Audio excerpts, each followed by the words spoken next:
Hi Fantasy Managers, welcome to FPL Team Talk. So in this video we've got a watch list for players for game week 35 and beyond. There's 4 game weeks left, lots of matches still to be played, some teams with 6 games to play. We'll have a look at those doubles in 36 and 37, which players to target in which teams, all that good stuff. Lots of questions on the last video. People are responding to the poll on Twitter as well, talking about wildcard. So I think tomorrow I'll produce a wildcard video. I will answer lots of questions around about stuff about Bruno Guimaraes, there's stuff about Ramsey, there's stuff about who to take hits for, what's the best strategies.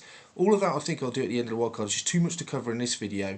But in the meantime, guys, if you enjoy FPL content, don't forget to subscribe, hit the like button, and let's have a look. On screen then we've got the fixtures for game week 35, some really interesting games. This stage of the season, so much to play for. It's been a really exciting season and just climaxing all at once. So we've got Newcastle against Liverpool and then Man City later on in the evening away at Leeds. 2 huge games. Burnley, Watford, wow, that's a massive game. Dean Smith going back to Villa with Norwich, they're desperate for the points. In amongst that on Sunday of Spurs, desperate to get those European places. West Ham, Arsenal. Lots to play for there, and Everton Chelsea doesn't need any introduction. So loads to go on. It is no double game, it is no blank week. This is a normal week. First time in goodness knows how long that we've actually got a normal week. Just to give you an update on how I'm getting on so far in game week 34 then, we've still got teams to play. Overall rank 113, I've gone down about 11,000, something like that. But I have hopefully got James still to come in. He was rested the weekend. As long as he gets 90 minutes, maybe that does guarantee him 90 minutes against Man U. Let's hope so. Rudiger, fingers crossed, he comes back in. Mount got 90 minutes at the weekend. Does he get another 90? I could have gone for Havertz, went Mount, captained him. So I still feel with those 3 players, my rank's only ever going to go up. So we'll wait and see. And then transfer plans. Some of these players I'm going to go through in a minute are definitely players I'm going to look at.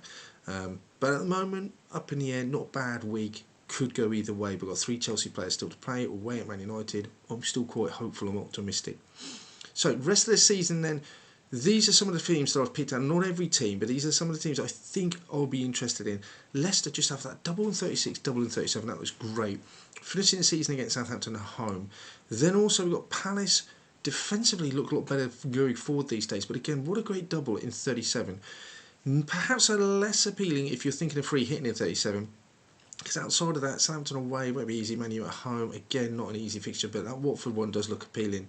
Villa do have some nice fixtures. That game week, that double in game week 37 looks about as good as it gets. And then you double that with the fact that you've got Norwich in 35 and then a double in 36, albeit not as appealing. Finishes badly away at Man City, but you've got time to recover. I mean, for free hit side later on, we're looking at Villa looks like you're looking at 2 or 3 players from there at least. Chelsea just have some great fixtures as we can see there. Manchester City, they still have a game against Wolves to slot in, so that will go in somewhere. And Liverpool have that away game at Southampton. We got it in 37, not sure where it's going to go yet.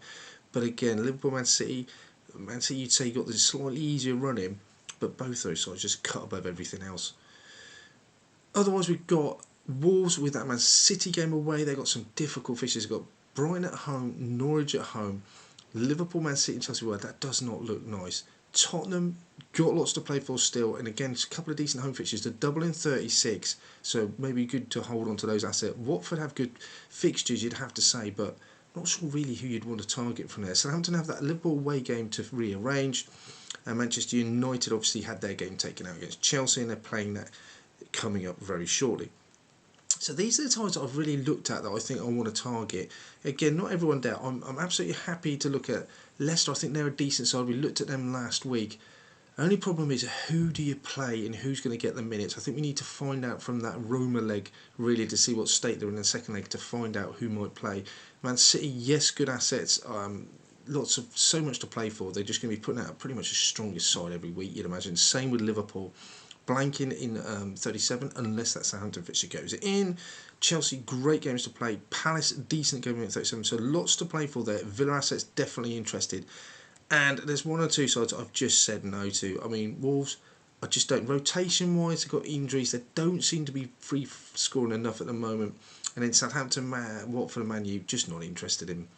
In terms of predicted points, then, how is it for the rest of the season? Salah, no surprise to be out there on 29 points. Son comes in at 26. So those are your midfield options. Again, 2 very premium strikers, premium options in midfield. Not any great surprises that they're going to be top of that tree. Predicted points in terms of defender, again Trent, the most expensive defender in the game, so he's living up to his bill, and then not far behind is Cancelo as well.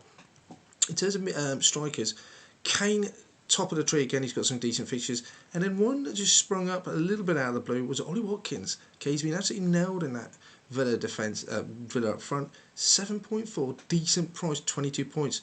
The only thing is, do you really want to get on board with Villa? We'll have a look at that. My wish list, I think personally, I'm looking at the likes of Matip, Cancelo. It goes without saying, I think at this stage, is Robertson, a Trent would be great, a De Bruyne. I'm not going to go through that on my watch list in this. I just feel that they're just too obvious. They've been talked to blue to death. They are the people to go for. If you have them already and you're looking to look at players that are slightly different, let's come up with a few then. Villa assets, Villa's fixtures look good.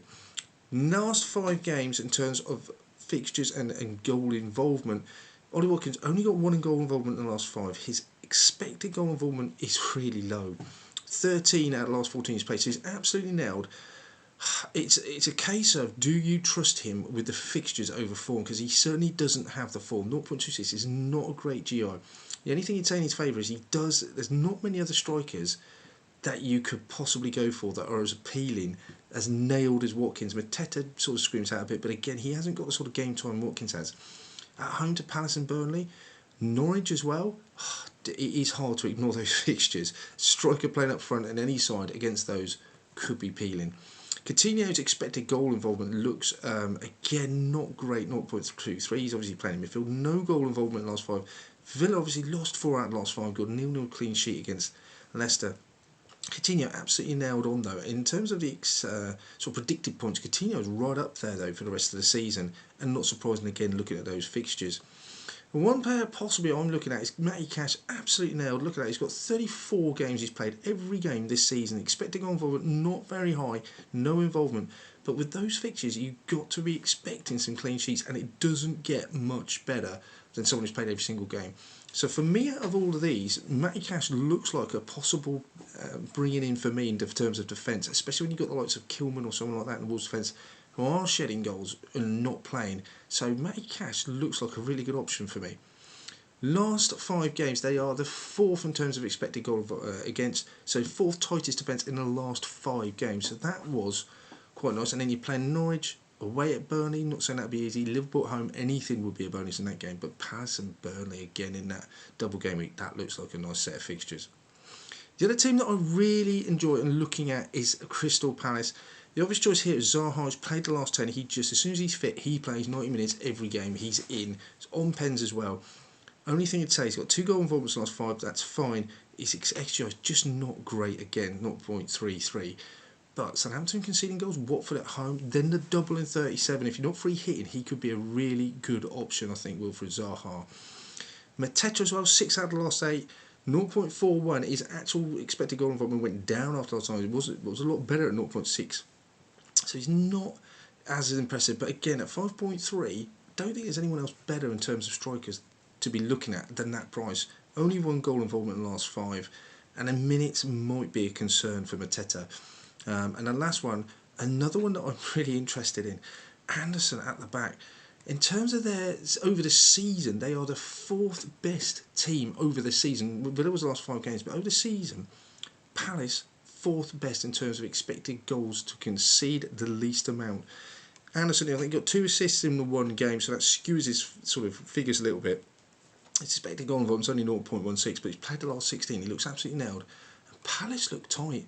So Anderson and Cash for me will be the 2 takeaways so far out of these players.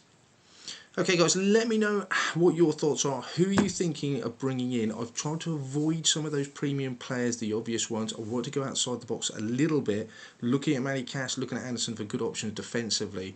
Watkins, a bit of a punt up front if you didn't fancy Mateta. All that good stuff. We'll bring out a wildcard coming out tomorrow, and we'll look at some of those Q&A answers to you were looking for the other day as well. Don't forget to hit that like button, subscribe if you're new around here guys, and in the meantime, I'll speak to you soon.